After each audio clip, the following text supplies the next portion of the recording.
David still remembered the shrill scream of twisting metal, the sudden jolt that knocked him off balance, and the abrupt wave of pain that followed as something heavy crashed onto his leg and lower torso. The factory floor, ordinarily a place he navigated with practiced familiarity, turned chaotic in the space of one breath.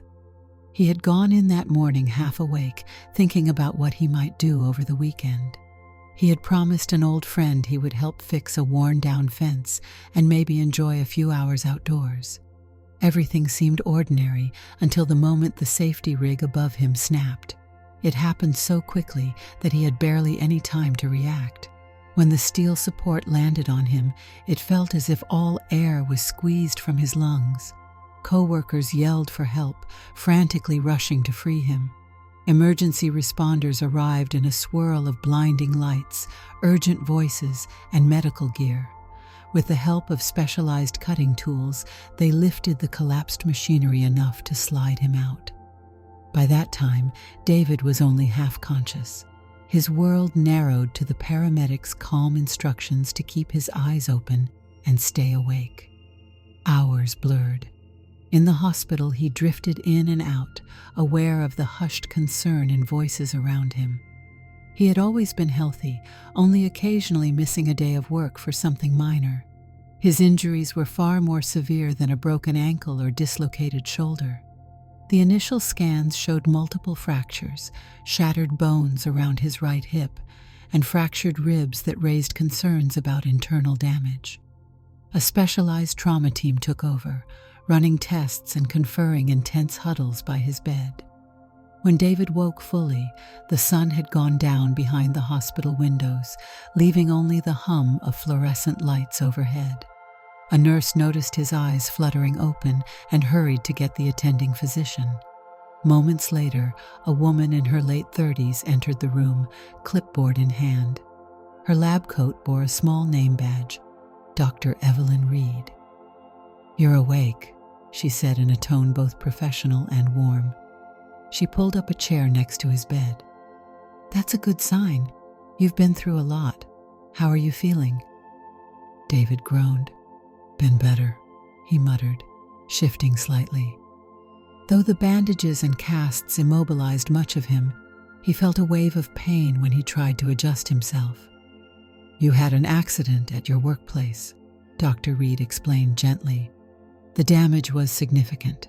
We've stabilized you, but with traditional methods, the recovery might be extremely long. There's a new therapy I'd like to discuss with you." She paused, studying his reaction. "If you're up to it, that is. Right now, just let me know if you want to rest." He was exhausted, but a surge of alarm and curiosity pushed him to focus. "New therapy?" he asked in a low voice. Dr. Reed nodded. "I specialize in regenerative treatments. This involves nanobots designed to accelerate tissue regeneration, mend fractures, and promote overall healing. The technology is still considered experimental, but we've had successful results in controlled cases. With your injuries, it might offer you a quicker, more thorough path to recovery." His eyelids felt heavy, and a dull ache radiated across his ribcage, but David latched onto her words. "Experimental," he repeated, clearing his throat. "Meaning, there could be risks?" She acknowledged that with a small nod. "Yes, the nanobots themselves are calibrated for each patient's physiology. For a small percentage of participants, there have been unexpected side effects. Generally, they're mild. We had one patient with an immune response that caused swelling in her joints, another who reported changes in mood. We adjust dosages and isolate any anomalies, but I won't say it's risk-free." David's job prospects, the fear of being immobilized for months or years, and the concern in his family's faces when they saw him in the hospital all swirled in his mind. He sighed. "I'd like more details, but if it means not being stuck in a bed for the rest of the year or longer, I'll consider it." Dr. Reed leaned forward, her voice quiet and reassuring. "I'll make sure you have every piece of information you need. And remember, You can change your mind at any time." That evening, the hospital staff moved him to a more private observation room, where Dr. Reed and her colleagues explained the therapy in greater depth. The nanobots were minuscule, designed to target areas of trauma, promote cellular growth, and assist in rebuilding damaged tissue. In theory, they would expedite healing in ways conventional surgery and rest never could.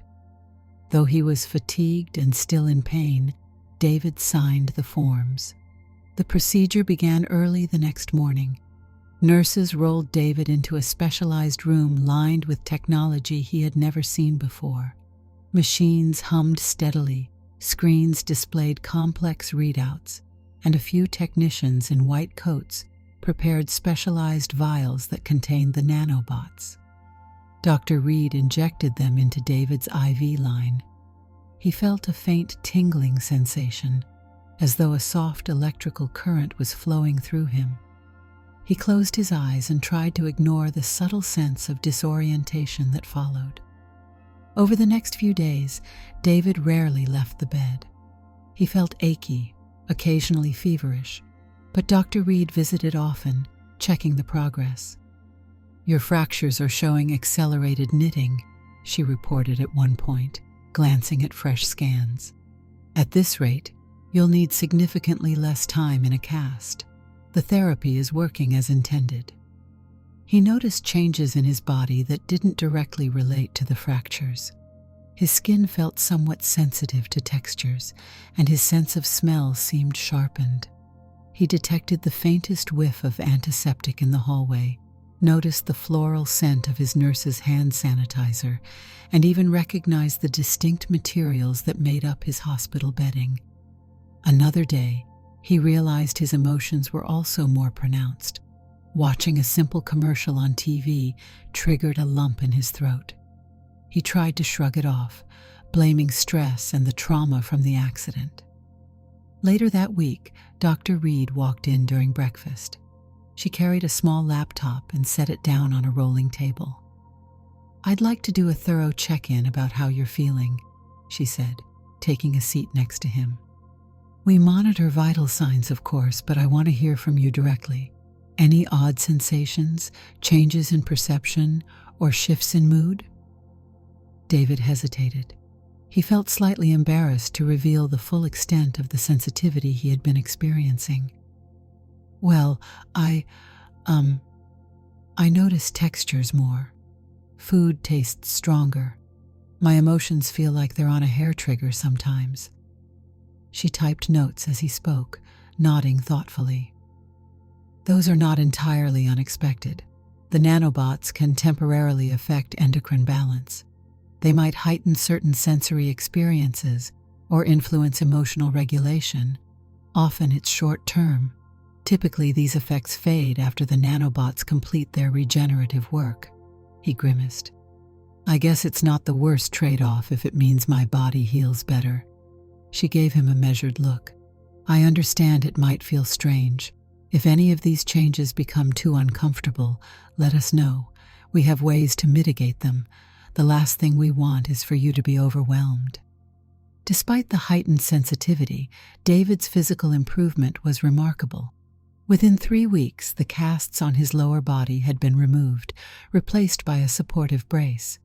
Physical therapy, once projected to last months, suddenly looked manageable in far less time.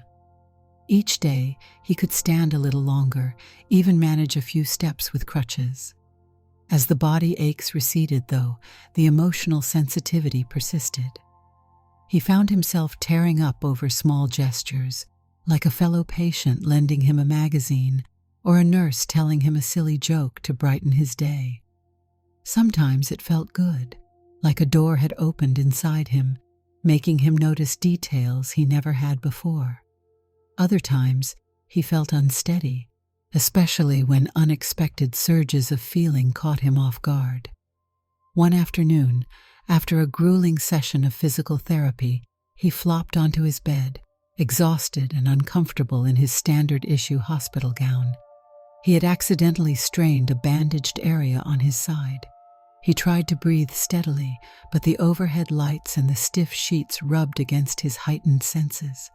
Feeling irritable, he tried to block out the bright glare and scratchy fabrics. A nurse named Clara, who had gotten to know him over his weeks of treatment, stopped by. "Rough day?"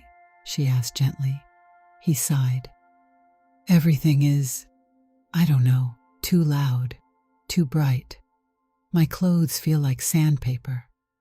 She gave him a sympathetic nod.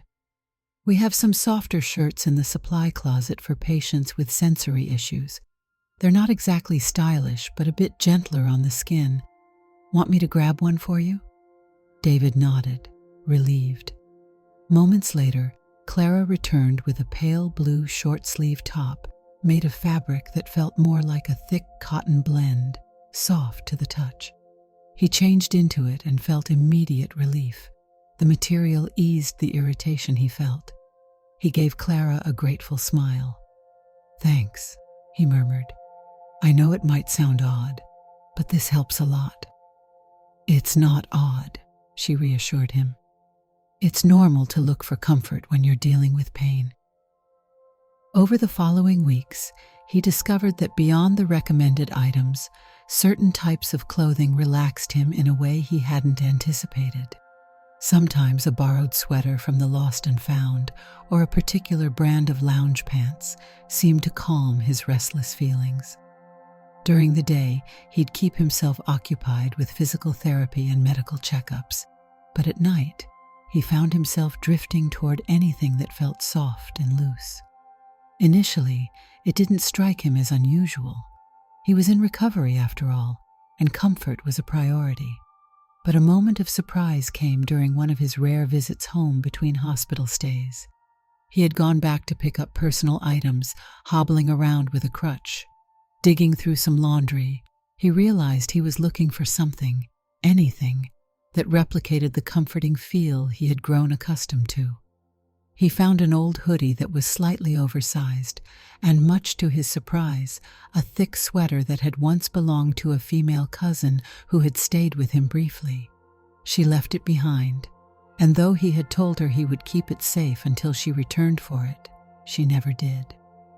That day, with no one else around, he tried it on. It was softer than most of his clothes. The sleeves were a bit long, but he felt a calm sense of relief the moment he pulled it over his arms. Standing in front of the mirror, he felt a flicker of something he couldn't fully name. His reflection looked more or less like the same man, short hair, face still bearing the pallor of recent trauma, but wrapped in an item of clothing that wasn't cut for him. It clung to his torso differently. For a second, he felt uneasy, wondering if it looked ridiculous. Then the sense of calm returned, overshadowing any embarrassment. The next day, back in the hospital for a follow-up, Dr. Reed conducted a thorough exam. "We'll do a final scan to see how the fractures are knitting," she said with her usual cool efficiency. "Then I'll adjust the nanobot dosage." She paused, noticing he was uncharacteristically quiet. "Is everything all right, David?" He hesitated, then gave a half shrug. "Just been feeling different, I guess." He looked at his hands. "I can't quite put it into words." Her expression softened. "You've gone through a life-threatening accident, an experimental procedure, and a drastically accelerated recovery. It's only normal to feel a bit off. Are you experiencing any intense side effects I should be aware of?" He took a moment. "My emotional reactions are still strong. I crave certain textures in clothing, or certain sensations I never used to care about. It's like a part of me wants to stay in this bubble of softness." Dr. Reed tapped a note into her device, her brow furrowed in thought. "Based on everything we've studied, these side effects usually lessen as the nanobots complete their mission of tissue regeneration. They should start to taper off soon, but let's keep track. If it becomes too destabilizing, we can attempt to intervene." David nodded. "It's not necessarily bad, just unexpected." The remaining weeks of his hospital stay proved that physically he was nearly in the clear. The fractures had knitted to a point that defied typical healing timelines. He was able to walk carefully without crutches, still a bit shaky, but worlds away from where he'd started. Hospital staff were amazed, and Dr. Reed's team cataloged the data meticulously. On David's final night in the hospital, Dr. Reed stopped by for one last conversation in his room. She stood by the window, arms crossed, studying him with a mix of professional distance and genuine concern. "You've come a long way. Your final scans are excellent." He exhaled slowly. "That's great to hear." She offered a faint smile. "Yes. In truth, we're all quite proud of how well you've done. This has huge implications for regenerative treatments." She hesitated, closing the door behind her. "I also want to make sure you know you can reach out if you notice any lingering issues. Some patients experience after effects that crop up later, physically or emotionally." David clasped his hands, thinking of the odd emotional surges and that recent sense of calm he'd experienced wearing the sweater. "I appreciate it, Dr. Reed. And I do have questions, though maybe I'm not entirely sure what to ask yet." She nodded slowly. "Try to take it day by day. The body goes through a serious trauma. The mind does too. You'll see me for post-operative checkups, so we can keep monitoring anything that comes up." He left the hospital the next morning with relief flooding him. Family and a few close friends helped him settle back at home. They marveled at how well he could move, albeit slowly. His mother fussed over him more than he liked, but he endured it with a gentle smile, grateful for her support. Life outside the hospital felt strange after so many weeks in a controlled medical environment. The color of the sky, the hum of traffic outside his window, even the texture of rugs underfoot had a new vibrancy. Occasionally, he felt overstimulated and would retreat to a calmer room or slip into one of his comforting shirts to steady his nerves. It might have ended there if the changes had vanished quickly, as Dr. Reed suggested they might. But the emotional and sensory echoes lingered. A few times, he realized he missed the hospital's supply closet with its range of softer, looser clothing. One evening, while online looking for new, comfortable sweats, he found himself scrolling through items typically marketed to women: athletic leggings, lounge pants with softer cuts, tops that promised gentle fabric blends. Without overthinking, he added a few to his cart. It felt like a practical decision for comfort. When the package arrived, David waited until he was alone in the apartment to try the clothes on. Pulling a pair of black lounge pants over his legs, he felt a familiar wave of calm settle over him. The design gently hugged his form, much different from typical men's clothes. Standing in front of his mirror, he couldn't deny a strange sense of intrigue. There was something about this outfit, about the way it flattered different parts of him, that resonated with the deeper calm he had been missing since leaving the hospital. It wasn't simply that the fabric felt good. It was how the clothes made him feel overall.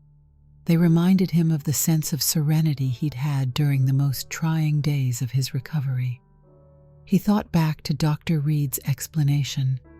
Maybe the lingering hormones or the endocrine fluctuations were behind this desire. Possibly it was just a psychological link he'd formed, associating soft textures with safety. Either way, it soothed him. In the following days, he wore these clothes privately, making sure no one else was around. He listened to music or did his physical therapy exercises, noticing that his body felt less tense, his mind quieter. However, he also felt a new sense of vulnerability.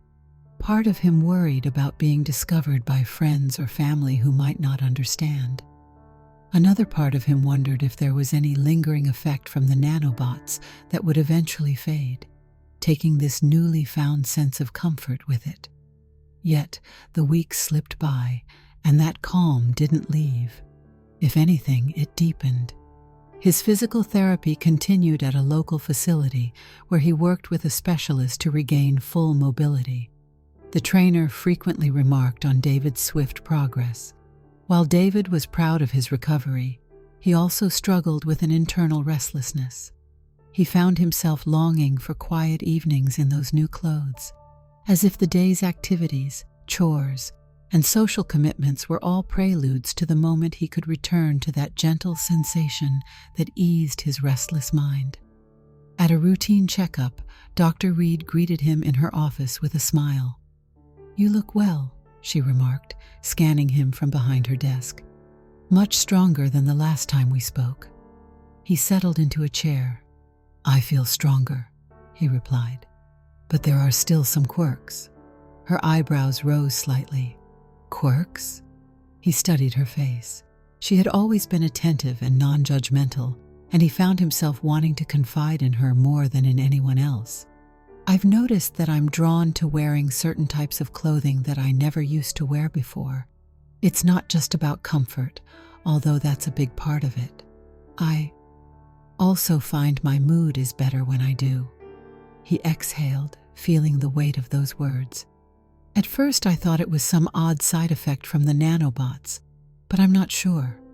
Dr. Reed leaned forward, resting her arms on the table. "It might be partially an after effect, though from everything we've tracked, the nanobots should have largely completed their repairs by now and become inert. For some patients, certain neural or hormonal pathways can remain sensitized for a period. But you're describing something deeper, aren't you?" His cheeks warmed slightly. "Yeah," he admitted. "It's almost like I found a sense of peace during the recovery, and I want to hold on to it. Wearing these clothes, even if it means crossing lines I never would have before, seems to help." She was silent for a moment, then nodded. "Recovery can be transformative, whether or not we planned it that way. The sense of comfort you're describing might be your mind and body telling you what you need. There's nothing inherently wrong with that." He let out a breath he hadn't realized he was holding. "I've worried about it. People might think it's strange." Dr. Reed shrugged gently. "Sometimes the most meaningful experiences are the ones that surprise us. If this is helping you maintain equilibrium, it's worth exploring. Just be mindful of how it affects your overall well-being." Their conversation turned to other medical updates, and soon David left with a mix of relief and apprehension. He was glad Dr. Reed didn't judge him, yet he knew he still had questions of his own. What did it mean for him personally that he found real contentment in clothes not typically meant for men? Was it simply a coping mechanism for the trauma, or something that would remain? Life continued. David returned to work, though in a less physically demanding role. He arranged with the company for partial desk duty while he reacclimated. Co-workers were impressed and a bit astonished to see him back so soon. With only a slight limp, he navigated the office halls, assisting with administrative tasks and occasional project planning. He could still remember how precarious life had felt just a few months earlier. During lunchtime, some colleagues would ask about the cutting-edge treatment he had received. He answered briefly, not delving into side effects or the complexities he dealt with. They only knew he had recovered at near miraculous speed. At home, in the quiet after work, he would open his wardrobe, see the collection of soft lounge pants, hoodies with gentle linings, and occasionally pieces that were more overtly feminine. He discovered leggings and certain flowing tops offered a tranquil feeling. He tried them on, letting himself just exist in that moment. Sometimes he felt guilt or confusion creep in, but the calm that settled over him when he sank into his couch wearing those items dispelled much of that tension. Over time, he ventured beyond the safety of his apartment. On weekends, he might throw on one of his more neutral soft sweatshirts, something that could pass as unisex, and go for a walk in the nearby park. The fresh air on his skin, combined with the subtle embrace of the fabric, made the excursion unexpectedly freeing. He'd watch the joggers, the families on picnic blankets, the older couples feeding birds, and something in him felt quietly alive. However, there were moments of unease. One Saturday, he stepped out of his car at a grocery store, wearing yoga pants and a casual hoodie. He paused, feeling a twinge of nerves as he caught a glimpse of himself in the reflection of the store's glass doors. The fit of the pants left no doubt they were usually worn by women. A flush rose to his cheeks, and he wondered if he should turn around. Yet, he felt an odd determination. Why shouldn't he wear what made him comfortable? He took a breath and stepped forward, walking through the aisles with a cart, ignoring what he imagined might be curious glances. To his relief, people were mostly concerned with their own errands. He finished shopping without incident. In the car on the drive home, he let out a long breath. The idea that he had just walked around a store wearing those clothes sent an electric thrill through him. It wasn't just about the clothes, but a sense that he was tapping into something that had started back in the hospital, something that continued to give him this grounded calm. In the meantime, he kept his routine checkups with Dr. Reed.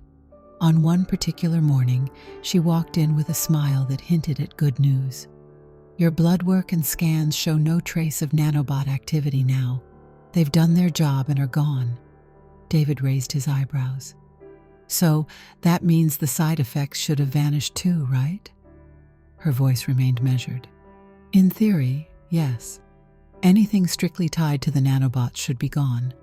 But the lines between a biological effect and what has become part of your normal emotional landscape can be blurred. Humans adapt. Sometimes a temporary shift can lead to long-term changes in perception or preference. Our minds rewrite themselves when they undergo such powerful experiences." He considered this, recalling those nights in soft clothing, the sense of relief it gave him, and the new dimension he saw in his reflections. "So I guess the question is, whether this is me or something that was imposed on me." Dr. Reed's voice was gentle.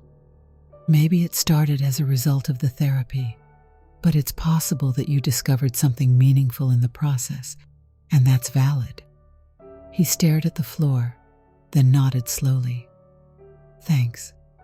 She gave him a small smile and turned to the door. "I'm always here if you need to talk." With that confirmation that the nanobots were gone, David's internal questions intensified. If the physical cause of his heightened senses was no longer present, then why did he still gravitate toward certain items of clothing? Why did it bring him such undeniable calm? At times he felt a ripple of worry, wondering if he was clinging to something abnormal.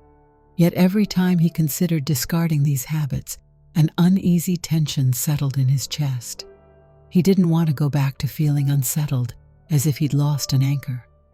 One cool evening, while sipping tea in his living room, he put on one of his softer sweaters, one that he knew was marketed as feminine, but was fairly simple in style. His phone buzzed, startling him from his thoughts. It was an old friend from work, Manny, asking if David was up for a visit. Manny had been one of the co-workers who helped pull the machinery off David's body during the accident. He'd shown unwavering concern throughout the hospitalization, visiting when David was in the earlier stages of recovery. But since David's return to partial duty, Manny had been busy with shift changes. They hadn't hung out in a while. David hesitated, glancing down at what he was wearing. Normally, he would quickly change into more conventional clothes, anxious about how Manny might react. But he felt an unexpected urge to break that pattern. Perhaps it was the memory of Manny's kindness, or the knowledge that Manny wasn't typically judgmental. David weighed the risk, then took a deep breath. "Sure, come by," he replied via text. Within an hour, Manny arrived, setting a box of pizza on the coffee table. "Man, it's good to see you at home, upright and walking around," Manny said, smiling widely as he looked David up and down. He didn't immediately comment on the sweater, though David saw him glance at it. They caught up for a while, Manny regaling him with stories of the continued safety upgrades at the plant. At some point, Manny casually asked, So, you still dealing with any lingering effects from that experimental procedure? David paused. He ran a hand over the soft hem of the sweater. Some emotional and sensory stuff, yeah, he said quietly. Like, I find a lot of comfort in, certain clothes. He gestured to his sweater, trying to keep his tone neutral. It's something that started while I was recovering. Manny studied him for a moment, then nodded. Well, we all cope in different ways. As long as you're feeling better, that's all that matters. David exhaled, relieved at Manny's laid-back response. They ended up having a decent evening. Manny only teased him once, lightly, but not in a cruel way. Don't let the boss see you in that at work, Manny joked with a laugh. David laughed too, feeling a weight lift. Over time, David grew more comfortable acknowledging that part of his life wasn't fleeting. He ventured out in public more frequently with variations of clothes that fit his preference, though he was still selective about what he wore and where. At the plant, he stuck to standard uniforms. He wasn't quite ready to face that level of scrutiny, but he entertained the idea that one day he might not mind if people knew. Several months after leaving the hospital for good, David scheduled one final consultation with Dr. Reed. He had the option to continue or end the checkups, given that his fractures were fully healed and the nanobot therapy had completed. Yet he felt a need for some closure, or at least a deeper conversation. He arrived at her office, not in a hospital gown this time, but in casual jeans and a soft sweater. Dr. Reed greeted him with the same gentle professionalism. "You're looking healthy," she said, gesturing for him to sit. "How has life been treating you?" He took a seat. "Better than I imagined right after the accident. Physically, I feel almost like I did before. Sometimes I have a faint ache if I push too hard, but it's manageable. Emotionally, I'm different." She folded her hands in her lap. "In what way?" He glanced at her white coat, recalling the early days when she administered the nanobots and monitored his every symptom. "I've changed habits, preferences, in ways I never did before. But it goes beyond that. My perspective shifted on a lot of things." He hesitated, choosing his words carefully. "I suppose I realized I don't have to fit a mold I assumed I needed to fill. Certain lines that used to define me feel fluid now, and I'm finding that surprisingly comforting." Dr. Reed studied him. "That's a big realization. Do you feel at peace with it?" "Sometimes," he admitted. "Other times, I wonder if it will always be tied to the memory of the accident, the therapy, everything that happened. Like it's not fully mine, but something the nanobots triggered. It leaves me with a question. Did that near-death experience allow me to discover something I actually needed? Or is it just a chemical imprint from the treatment?" She inhaled softly. "There's no single answer, David. I suspect it's a bit of both. Traumatic events can shake loose things we've kept buried. The nanobots may have been a catalyst, but that doesn't necessarily invalidate what you feel now. Sometimes science can open a door, and we realize what was behind it was part of us all along." He nodded, a small smile touching his lips. He thought back to how, in the hospital, he couldn't stand the normal gowns, how he discovered that one sweater at home, then bought others online. Maybe the therapy sped him down a path he never thought he'd take, but it didn't make the path any less real. Before he left, Dr. Reed added, "I'll always be interested in hearing how you're doing, so feel free to keep in touch. Whether you decide this is your last official checkup or not, you're welcome here." David stood and shook her hand. "Thank you, Dr. Reed. You saved my life, and possibly gave me a new perspective on it too." She grinned at that, then opened the door for him. Stepping outside, David felt a wave of cool autumn air on his cheeks. A sense of finality mingled with an awareness that something remained unresolved, but in a positive way.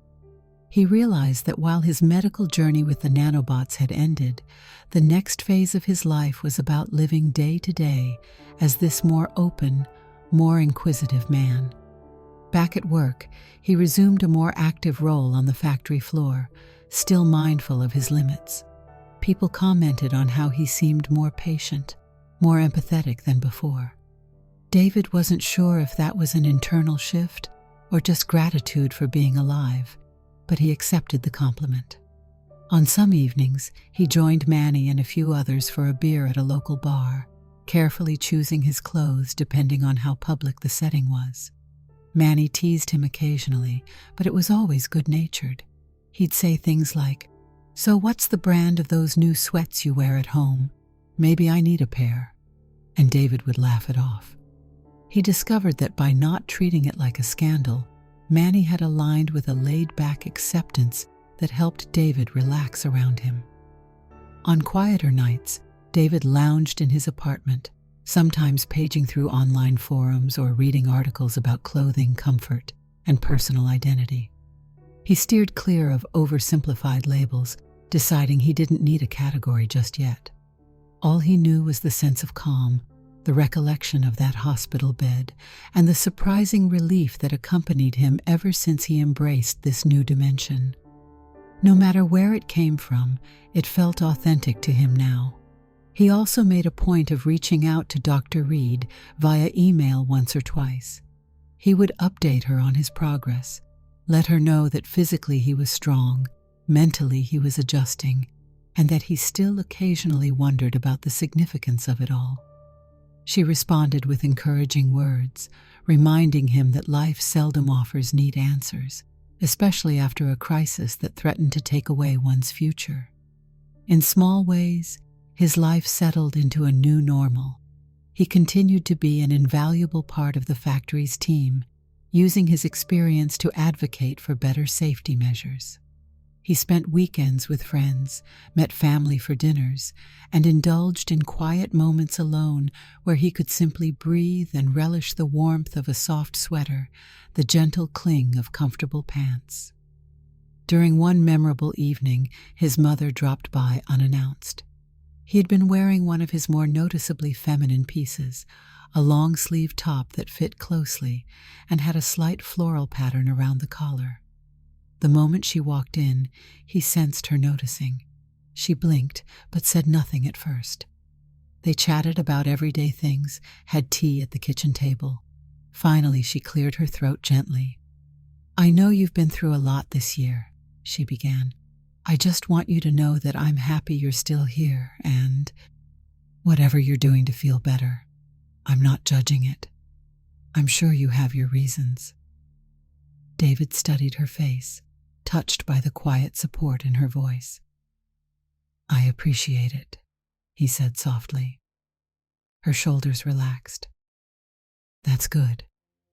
And if you ever want to talk about it more, I'm here." They moved on to discussing weekend plans, but her words lingered in the air, a gentle affirmation that no matter how he chose to move forward, he didn't have to lose the people closest to him. One night, David caught himself reflecting on how drastically things had changed since the accident.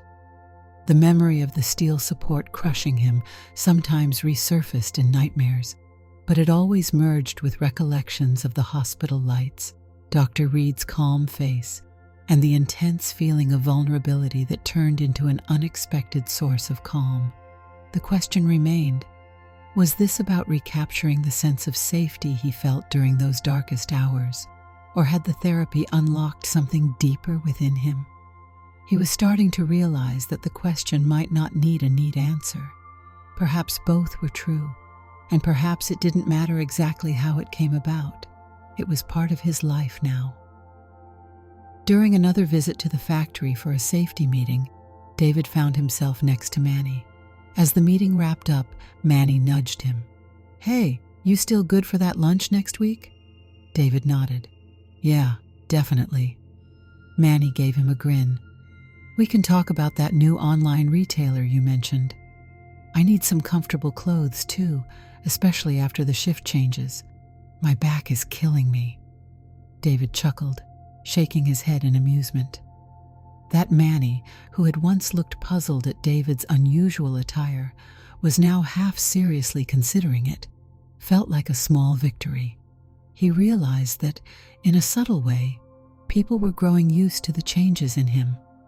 And ironically, he was growing more used to himself.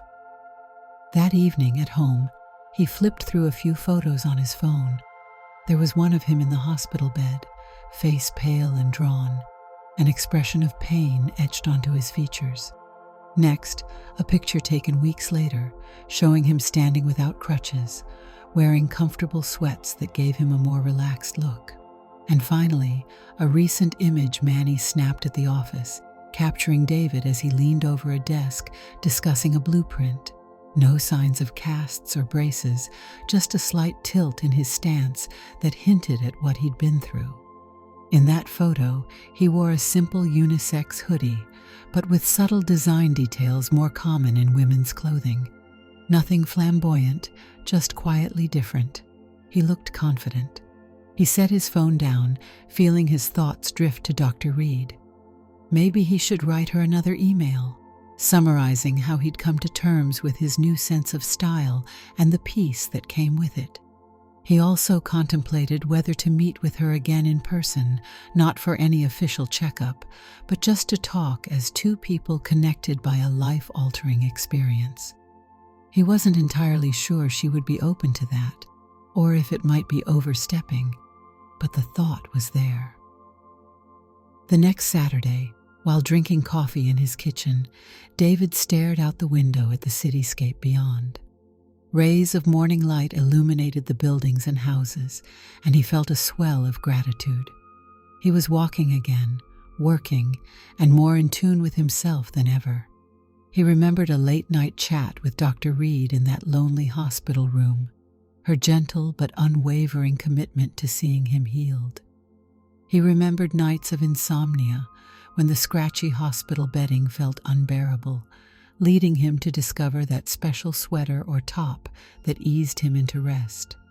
Now he stood in a soft t-shirt of a brand he had once never considered. He touched the fabric, feeling that comforting sense that kept him going. No matter how unusual the route, he realized he wouldn't trade it.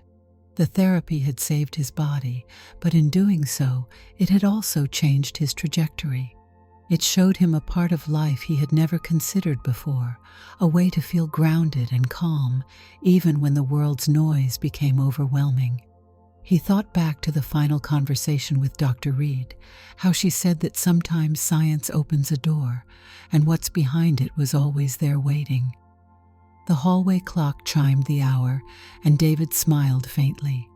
Maybe he was standing in that open doorway now. He felt no urgency to slam it shut.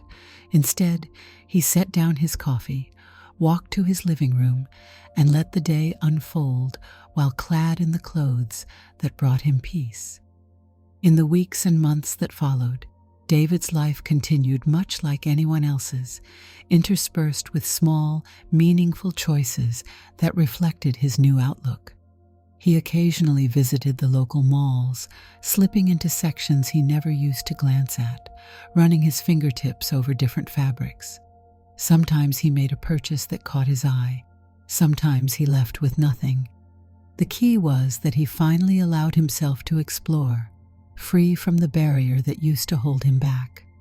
Crossdressing became part of the fabric of his everyday routine, something he neither flaunted nor hid. If a friend noticed he wore a softer sweater or yoga pants, he shrugged casually, giving the same rationale he gave Manny. He liked the fit, the comfort, and the feeling it provided. Over time, most of the people in his circle accepted it. The ones who gossiped or joked behind his back were distant acquaintances who didn't really matter to him. He never forgot the accident, or the ache of twisted metal, or the panic that gripped his body when he realized he might not make it. Every day he walked on two functioning legs. He felt a note of gratitude. To him, the clothes and the sense of calm they offered were as much a celebration of being alive as they were a comfort. If the calmer state of mind he discovered in the hospital happened to coincide with wearing styles not traditionally linked to his own gender, he didn't see it as a problem. It was simply another facet of who he was. With time, he arranged a simple coffee meeting with Dr. Reed off the clock. She was intrigued and accepted the invitation. They met in a cozy cafe near the hospital. The background noise of cups clinking and quiet conversation set a gentle ambiance. David arrived first, wearing a pair of black jeans that could pass as gender-neutral, a cardigan that leaned slightly feminine, and a calm smile on his face. Dr. Reed walked in, recognized him, and approached with a friendly nod. "David," she greeted. "I'm glad we could find the time." Over 2 cups of coffee, they talked about how the facility was moving forward with new trials. She updated him on the data gleaned from his case, which was considered a great success in regenerative circles. The conversation gradually shifted to more personal topics. She asked him if he felt any regrets about the therapy or the path it set him on. He thought it through before answering. "I don't regret it," he said softly. "I'm walking. I'm alive. Yes, I feel different, but in some ways, I think it was the push I needed to see beyond what I used to be." Dr. Reed nodded, stirring her coffee thoughtfully. "That's what progress often does. It unlocks possibilities we never expected."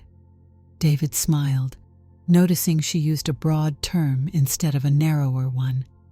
He appreciated her discretion in not labeling him or forcing him to define this experience. As the conversation wound down, he felt a quiet gratitude toward her. She wasn't just the doctor who guided him through an experimental procedure. She had also served as a sounding board for the emotional complexities that followed. Eventually, they said their goodbyes with mutual respect, and David walked back out into the bright midday sun.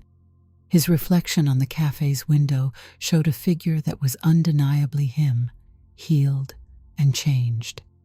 He didn't look entirely different from before, yet he carried himself differently, more at ease, as though the tension he once held in his shoulders had released. In the weeks that followed, David continued forward, day by day. He found that there would always be small reminders of the accident, an old scar, a faint limp when he overexerted himself, or the hush that fell over him whenever he entered the factory's safety rig area. But those reminders had lost much of their sting. They had become a part of his history rather than an ongoing trauma. He also kept refining his wardrobe, slowly introducing items that resonated with him, sometimes fancier, sometimes casual. Each piece told a small story, reminding him of the path he took from that hospital bed to this moment where he felt a renewed sense of well-being. Some nights, he found himself recalling Dr. Reed's final words about how trauma can uncover deeper truths. He never again questioned whether it was real or a leftover symptom of the nanobots. The outcome was the same. It provided him with an enduring calm. Now and then, Manny would drop by with beer or pizza, and David would be wearing something Manny wouldn't have predicted a year ago. But Manny no longer batted an eye. He'd just say, "Man, you have way better taste in cozy clothes than I do," and they'd both share a laugh. On a mild summer evening, David went for a walk in the same park where months earlier he had timidly tested a soft sweatshirt in public. This time he wore a light blouse-like shirt, still subtle enough that it didn't scream for attention, but distinctive in its cut. The evening air caressed his skin, and he inhaled the scent of grass, flowers, and distant barbecue grills. He passed joggers and dog walkers. No one seemed to pay him much mind. He noticed an older couple feeding ducks at a small pond, children chasing each other across the open fields, and teenagers huddling in circles chatting away. Life around him was vibrant, and so was he. In those moments, David recognized that the final side effects of the nanobots might have been gone for quite some time. but the sense of comfort he discovered was here to stay. The threads of that medical journey were woven through his daily life, inseparable from who he had become. He felt no urgency to define it further.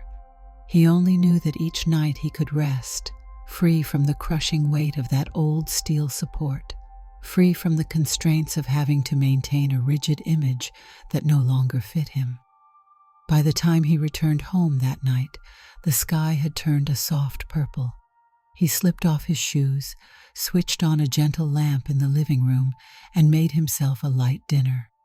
The next day was a work day, but a part of him felt calm at the thought, no longer afraid of sideways glances or rumored whispers. He had grown comfortable enough to let people see hints of the new side of him. If they asked, he'd answer with a shrug and a smile, or a brief explanation. If they didn't, that was fine too. He sat down with his plate, glancing at a small box in the corner of his living room that contained old hospital records and a few personal items from that time. He remembered the fear, the helplessness, and how Dr. Reed's experimental therapy catapulted him into a new realm. And though he knew that world was complicated, he felt an inexplicable warmth in his chest, realizing that sometimes the greatest relief can come from unexpected directions. He took another bite of his dinner, letting the flavors settle on his enhanced senses, which, though not as intense as they were at the height of the therapy, still felt more vivid than before. This lingering effect felt like a soft hum rather than the roaring waves he once experienced. It was enough to keep him acutely aware of life's subtle details. Finishing his meal, he put the plate in the sink, washed up, and changed into a soft set of clothes for the night, a simple top and pants that he especially liked. In the quiet hush before bed, David stepped onto his balcony and gazed out at the city's lights. Cars passed on distant streets, and the gentle glow of street lamps illuminated the sidewalks below. He ran a hand along the fabric on his arm, feeling the softness. It reminded him of the hospital's supply closet, of the relief he felt when he first discovered that sense of comfort. In a faint echo, he recalled the beep of monitors and the careful footfalls of nurses during night rounds. He took a deep breath. Although his journey to wholeness had begun with fear and uncertainty, he stood now with an entirely different sense of wholeness, one that felt quietly enduring. He went inside, closed the balcony door behind him, and settled into bed. Sleep came easier these days. Tomorrow promised another routine day of work, maybe a call with Dr. Reed to wrap up any lingering formalities, perhaps a visit with Manny for dinner. An ordinary life, yet layered with experiences that had changed him. With the lights off, he felt the fabric across his shoulders, recognized the calm that rippled through him, and allowed himself a small, content smile before drifting off, still grateful that, in a moment of crisis, he found a hint of serenity he'd never known was possible. And now, he let it guide him forward, step by step, into whatever future awaited him. Did you like the story? Hit that like button and tell me what you thought in the comments. Do you want to hear more stories? Subscribe and hit the bell. For exclusive content and early access, check out our Patreon. You can find the link in the description, or you can watch any of the videos shown on my right. Thank you for watching and see you in the next video.